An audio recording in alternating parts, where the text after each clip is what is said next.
Good morning, podcast community. We have a special person in the house. She impacts our nonprofits, and we're going to have Glenda on a regular basis. If she's traveling out of the country or going on vacation, we'll find somebody to replace her position. But for now, you're going to see her at the same time each week. So we hope to have regular guests on that can help see what the challenges are with nonprofit. I mean, there's thousands of nonprofits out there, and everybody that owns and runs a nonprofit thinks theirs is the most important, which it should. But there are principles that you have to practice to grow. And that's where Glenda comes in. So Glenda, for our people that haven't heard you before or don't know about you, tell our viewers who you are, what you do, and who you serve. Absolutely. Thank you. And good morning, Pete. It's a pleasure to be here with you again this week. I am Glenda Hicks, and I provide capacity building services to not-for-profit organizations. So I help them to strengthen or build their infrastructure, focusing primarily on their board of directors, leadership development, and organizational capacity, organizational infrastructure, policies, procedures, practices. And I try to do it in innovative, creative, fun ways, excuse me, so that the learning is experiential, but also effective and impactful, so that everyone fulfills their duties more effectively and enjoys the work along the way. I love it. So what do you say when you say the board, the leadership team that they have? Mm-hmm. What would you say? What do you see that's really stands out as so important for our viewers to understand that part of the nonprofit? What stands out to me, for me, the most, what I see most often is trying to create a strong board staff partnership where we talk about how does the board work in relationship with the chief executive. Some organizations refer to that position as the CEO, and some nonprofits still go by the older nomenclature of executive director, but it's still the same. It's who's running the organization. Perhaps it's the founder. But how does that position work effectively with the board at large, but also with the board chair specifically? And so, as the leadership team of the organization, from a board governance standpoint, where they're steering the direction of the organization and have that fiduciary responsibility to the internal operations that's being led by that chief executive, there needs to be a strong working relationship that's grounded in a number of things that I try to focus on when I work with organizations to strengthen that. What do you see when you're working with a new nonprofit and you're emphasizing their leadership, their board? Are you using as a tool your game that you created, or is that kind of a down the road type thing once that you have a foundation and understanding of the particular personality of a nonprofit?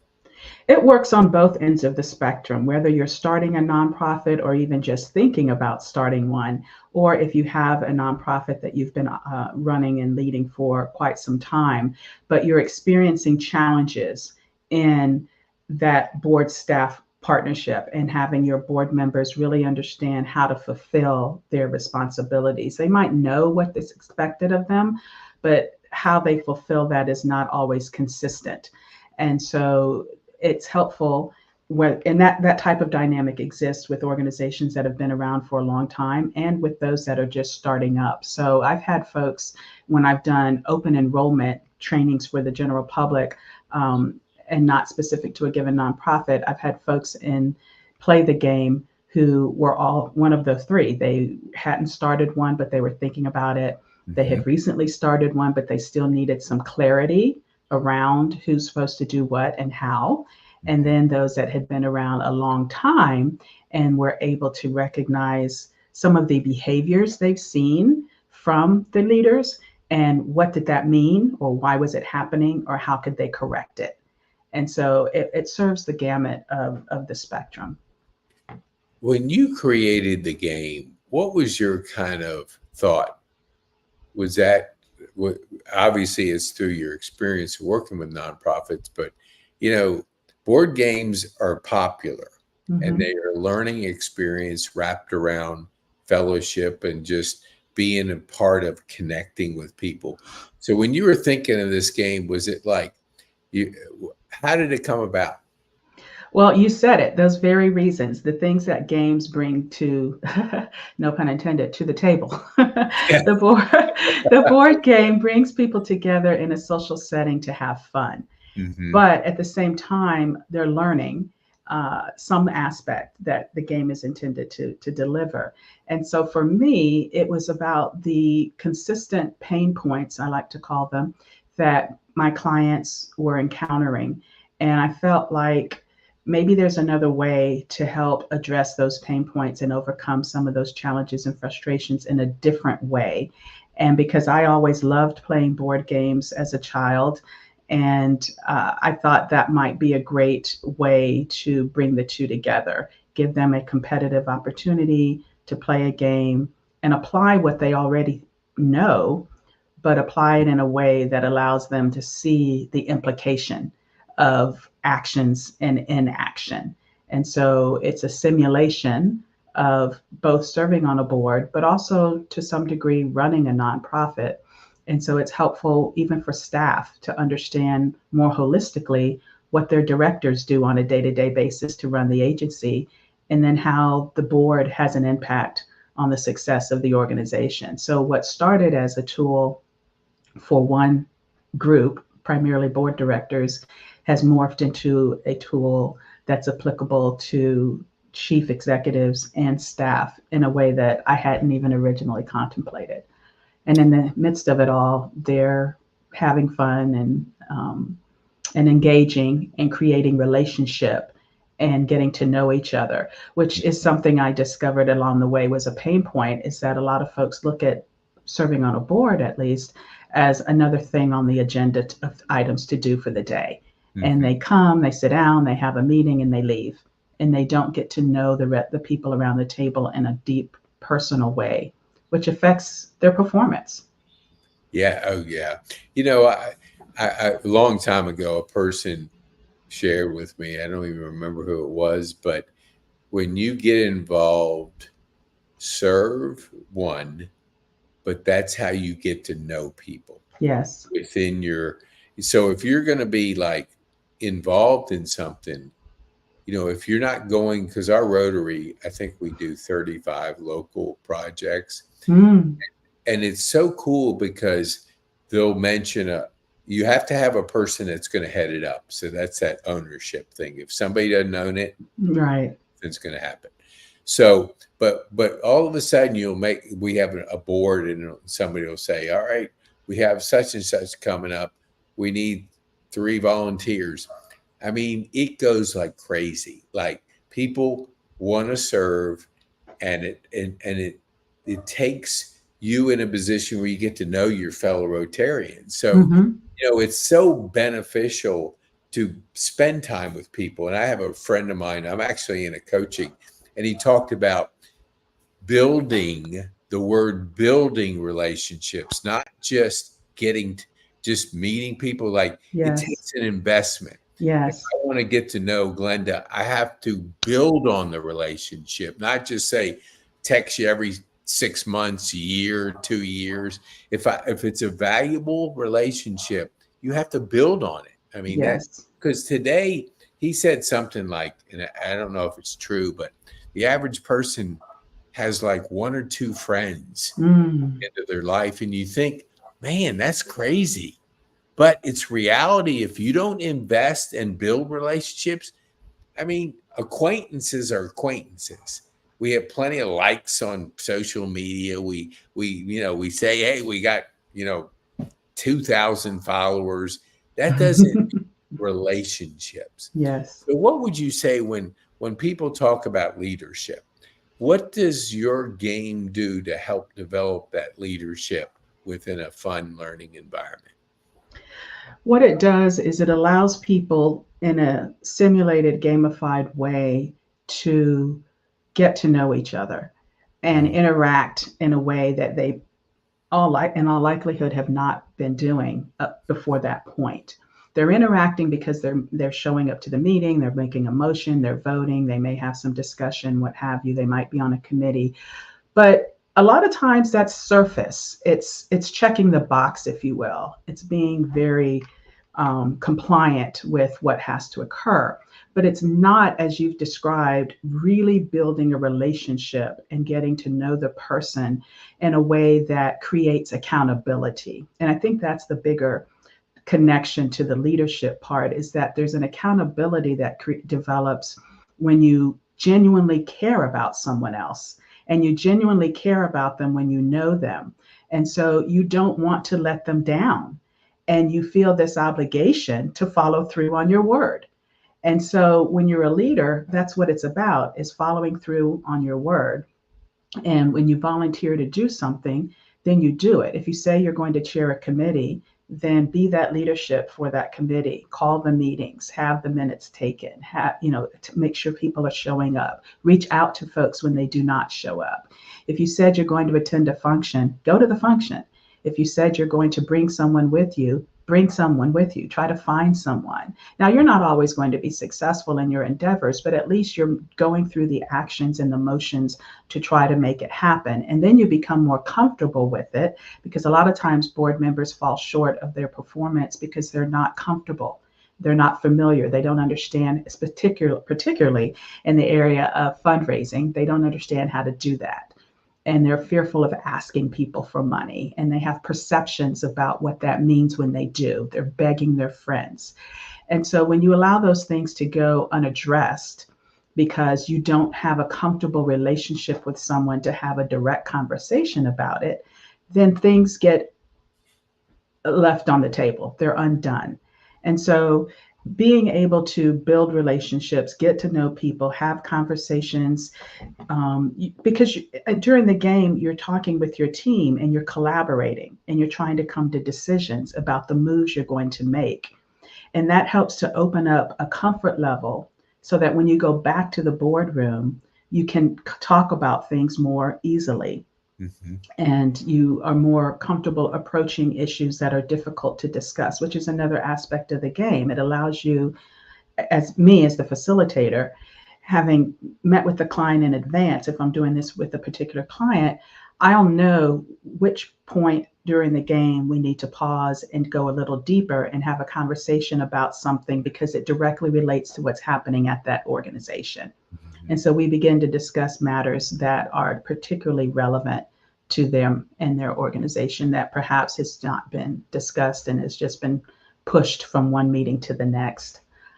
So it allows for a lot of different dynamics to occur. And ideally, you go back stronger leaders and a stronger team. So you're building team, to use your word, you're building in the process. Mm-hmm.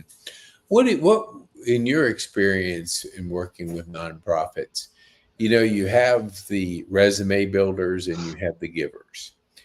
How do you handle the culture issues that could come up because somebody likes to have a something on their resume?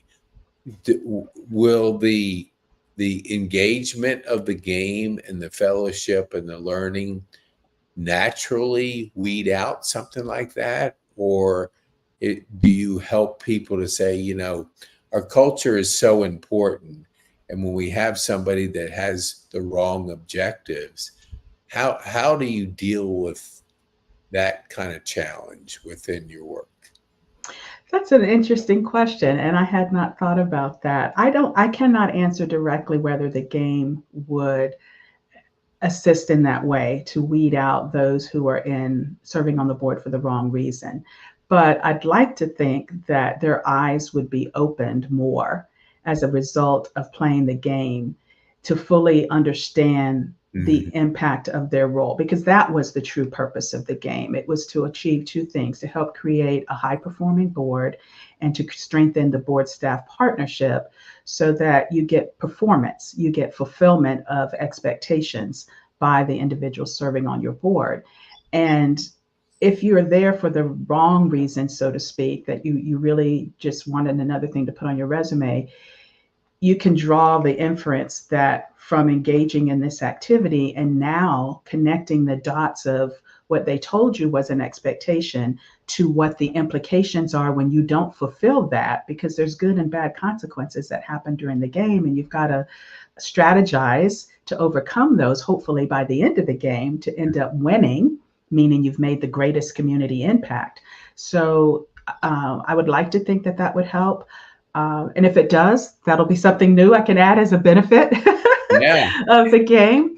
But in all honesty, that's a reality. Yeah. And you can't fault people for thinking that. And the question is, how do we deal with it when we discover it? And who's going to do that? And ideally, the board chair, or maybe the chair of your governance committee, who's responsible for ensuring that your board is continuously trained, and that you're doing the rotations of folks when terms expire. You would hope that one of those two leaders would be in touch with each board member individually on a regular basis, keeping a pulse on how things are going for them and how's this service really working out for you, and whether you're fulfilling your role and your responsibility, and if it's better for you to just roll off sooner than your term expires, or can we help you to step up and really get engaged, because sometimes their job or their personal life dictates that it's really not a good time for them to continue serving.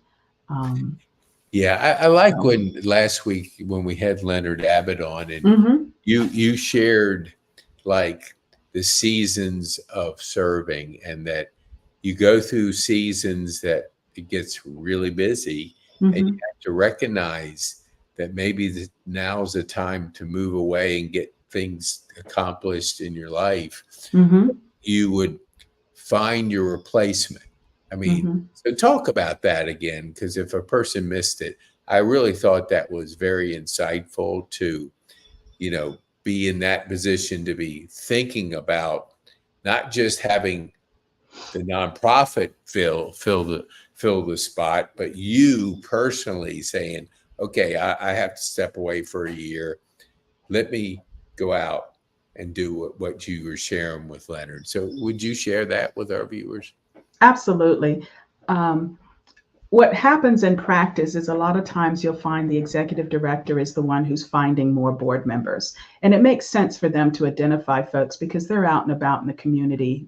They're the face of the organization. They're meeting and encountering a lot of people, and they may encounter folks they think might be good prospects. So a lot of times they're a pipeline to the future board members. But, from a long-term sustainability standpoint, we'd like to see the board own that responsibility, because it is one of their responsibilities officially, to keep the pipeline going. And I have a short list of prospects of who can serve on the board that have been vetted, that have a passion for your cause, and they align with your mission. And then when it's time, you're not scrambling to find someone, a warm body, to just fill a vacancy.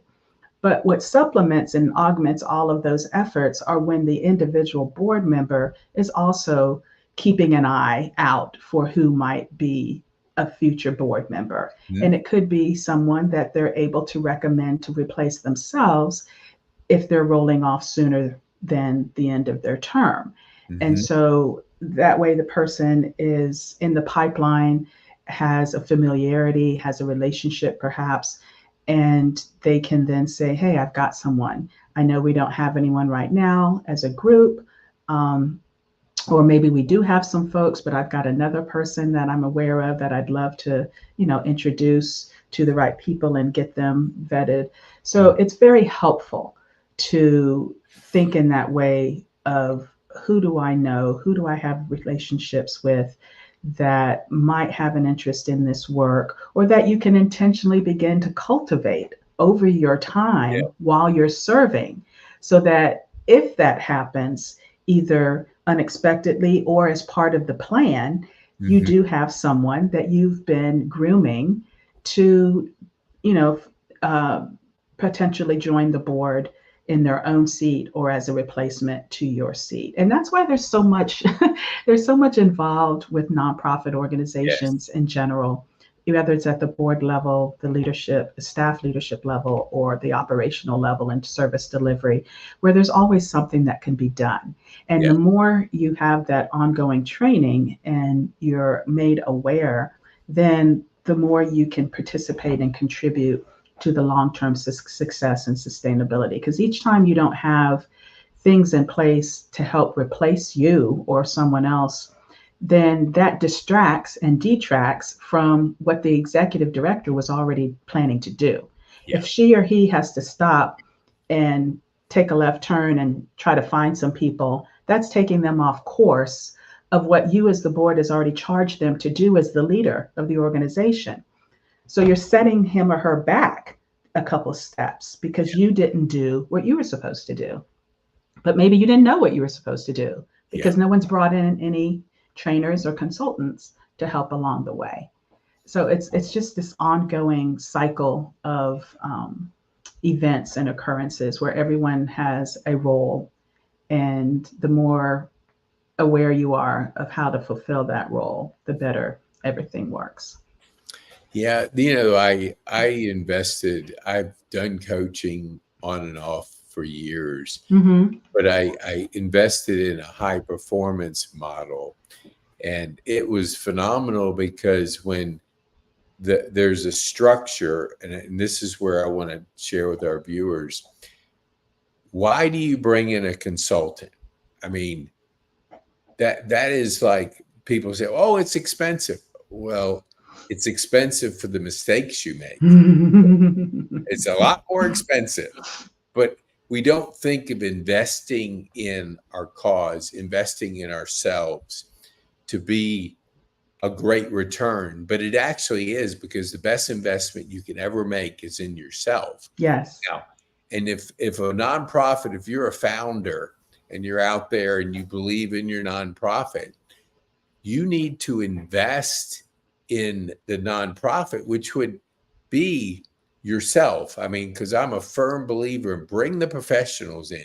Because Mm-hmm. you see, when we talked way back a couple months ago, I see and I talk to my nonprofits, not that I know anything about that world, but I see that what they don't know, they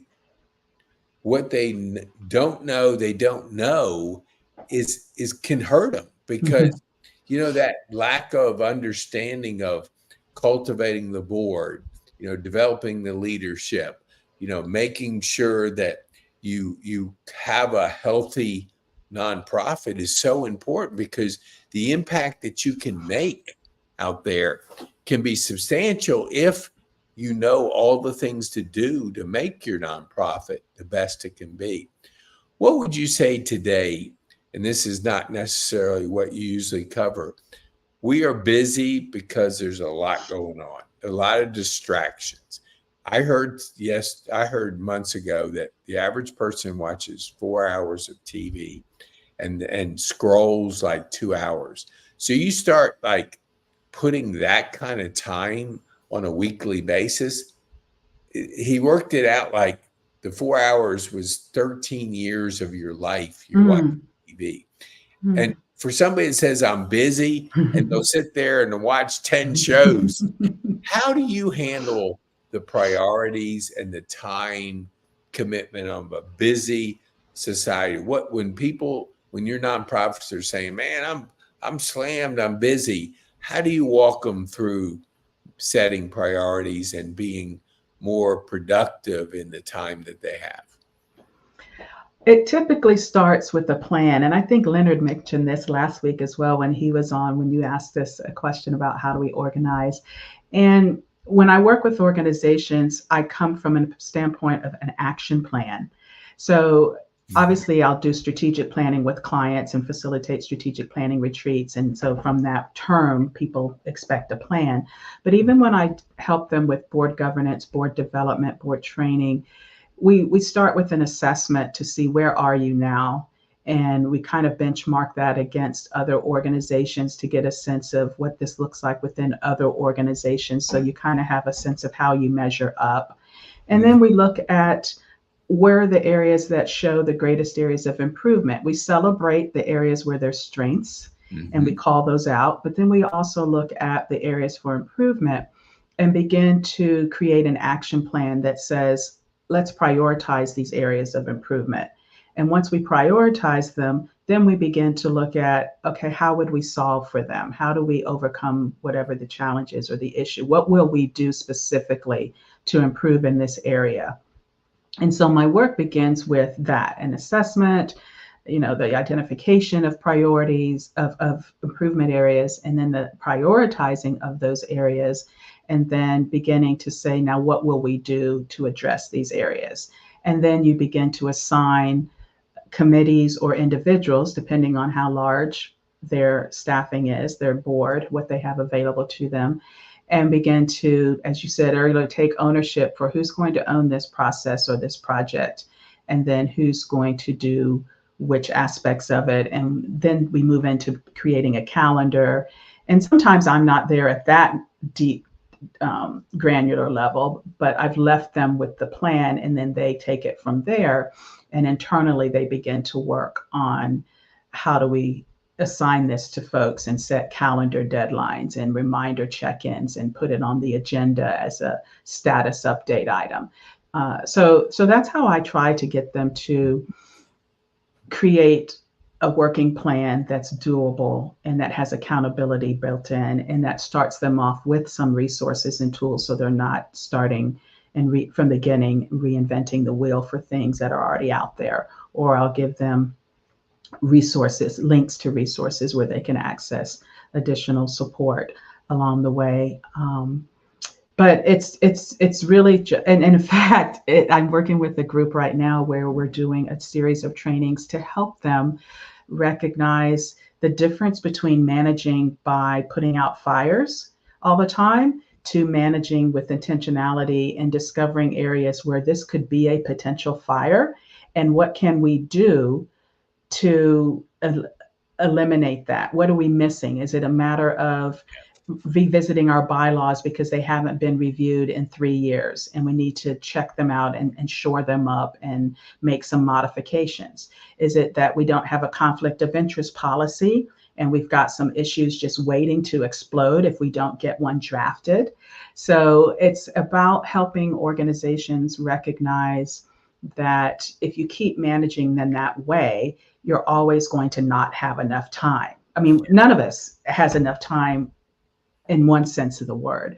But to the point of your example, we do have enough time. We're just maybe making the wrong choices, right? Or we're not pulling in enough other people to support the process. So we're not delegating enough. Mm-hmm. And that's part of leadership. When you talk about the coaching, when I coach individuals, I talk about how you empower others, you enable them, you make them part of the team. You don't just dictate from the top down, but you share a vision, you get buy-in on the vision, and you listen to others' ideas and you let them own the process and the work, because then they feel like they're truly contributing their talents and that their perspective matters.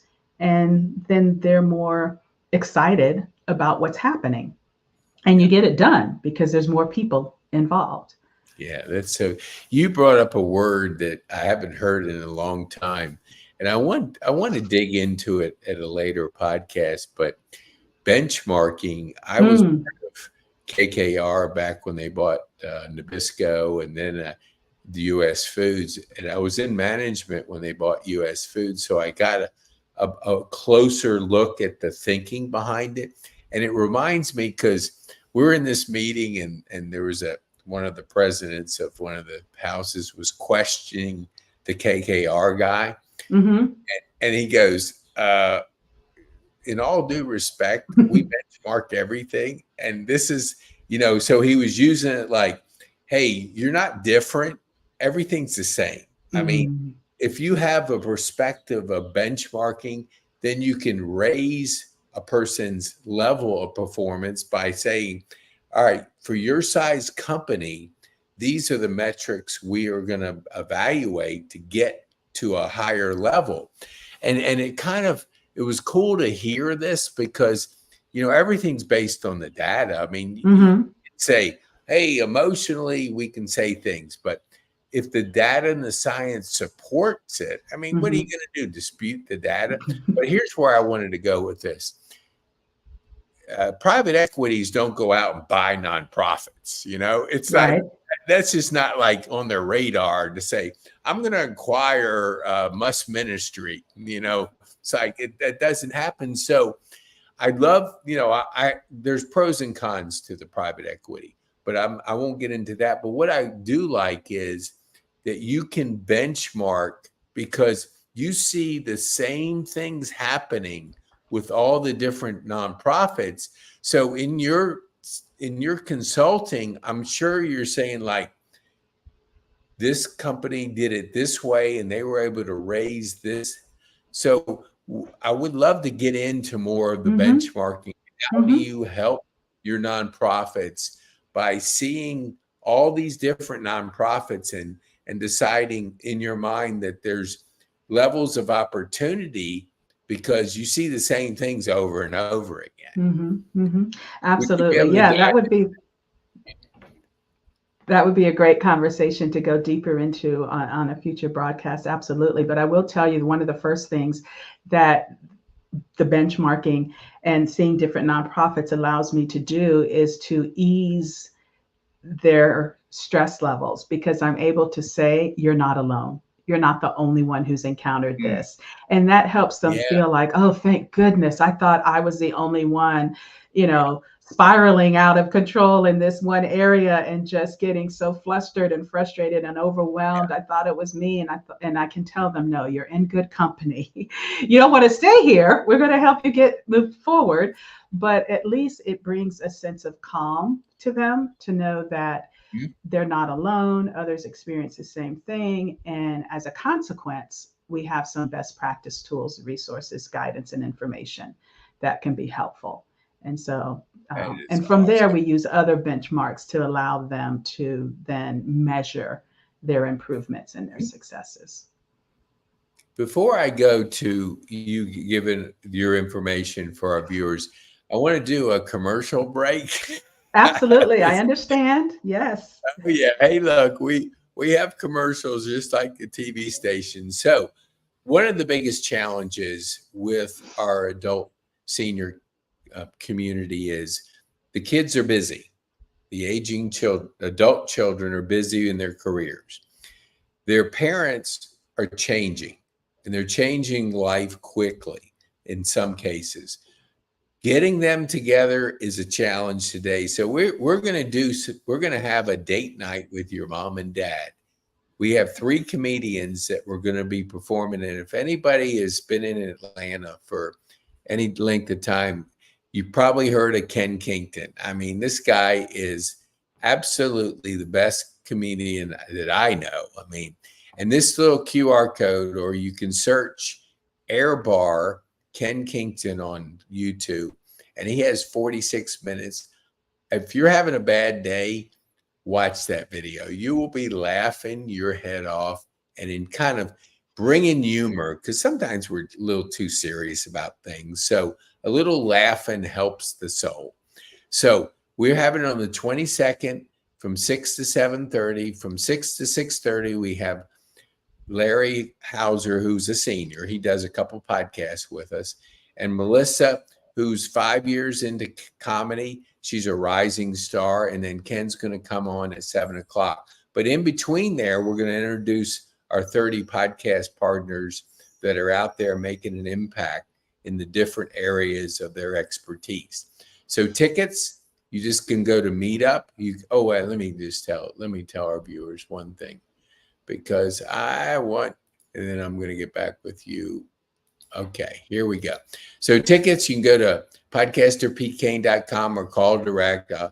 The tickets are $15 each. You can buy groups of 10. So if you're a senior living facility, buy a bunch of tickets, give them to your seniors, treat them, laugh, bring your mom and dad, bring your kids, have some fun, laugh. It's a Wednesday night. So if you're a church goer, you can say you're going to church on Wednesday, but you can laugh. So that's an important thing to just generally good health. So let's go back to Glenda's. Let me get this off here. There we go. So tell our viewers, how can they get a hold of you? Yes, absolutely. Thank you, Pete. So they can visit the website 501cimpact.com, and there's a contact us page. They can shoot me an email, send me a request, ask them questions, schedule a meeting, letting me know that they'd like to have a conversation. When they get to the website, a pop-up is going to come up to let them know of our upcoming training, which is on the 23rd, and that's going to focus on organizational infrastructure, operations, policies, procedures, practices. So that'll be a great opportunity for them to just kind of assess themselves against some best practices. But 501cimpact.com is the website, the best site to go to either access us or get more information. That is awesome. I'm glad you didn't have that training on the 22nd, because I don't want to compete with you. Oh, no, May 23rd. Yes, no Yes, that'll be a competitions busy with week. Pete. So what would be the one thing you would want our viewers to take home from our time on the podcast today? I guess for today, it really is what you said as far as getting that support. You teed up the conversation around enlisting consultants and advisors, folks that can help you along the way. And the takeaway for me is to reach out, have a conversation, and begin to find out those things that you don't know, but also the things where you know you need assistance. And if I can't help, I know a myriad of other folks across not just Metro Atlanta or Georgia, but across the country that might be a viable solution or resource to the organizations and the individuals that are running them. So just seek out and get support and help and advice. Thank you for that, Glenda. And our viewers, if you know of a nonprofit that would like to be a guest and come on the show, and you can engage and we can talk about your specific nonprofit, and Glenda's here to help serve and make you a better nonprofit, then simply reach out. Let us know. You can go to podcasterpkane.com or call me direct. But if you'd like to be a guest, we'd like to have you on the show. All right, Glenda, thank you so much. You're so welcome. It's always a pleasure. We appreciate your time and your efforts. Thank you.